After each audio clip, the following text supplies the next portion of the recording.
नायगावजवळ भोईगावमध्ये एक असा श्री स्वामी समर्थ मठ आहे, जिथे पाऊस असो, ऊन असो किंवा कोणताही ऋतू असो, भक्तांची पावलं कधीच थांबत नाही.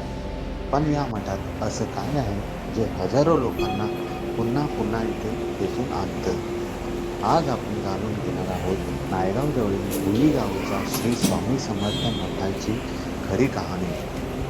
मित्रांनो, अनेकांना वाटतं हा मठ शेकडो वर्षापासून अस्तित्वात आहे, पण ही गोष्ट फार कमी लोकांना माहीत आहे की या मठाची स्थापना 12 फेब्रुवारी 2008 साली झाली. आता प्रश्न पडतो, एवढा कमी काळात हा मठ इतका प्रसिद्ध कसा झाला?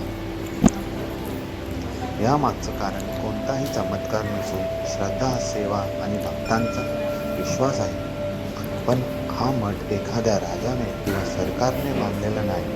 तो स्वामी समर्थ सेवा परिवार आणि हजारो स्वामी भक्तांच्या देणग्या व श्रमदानातून उभा राहिला आहे. इथे दररोज पूजा, आरती आणि नामस्मरण होते. पण गुरुवारी या मठाचं रूपच बदलून जातं. पहाटेपासून रात्रीपर्यंत दर्शनासाठी भक्तांची मोठी गर्दी असते. या मठातील पादुका आणि स्वामींची मूर्ती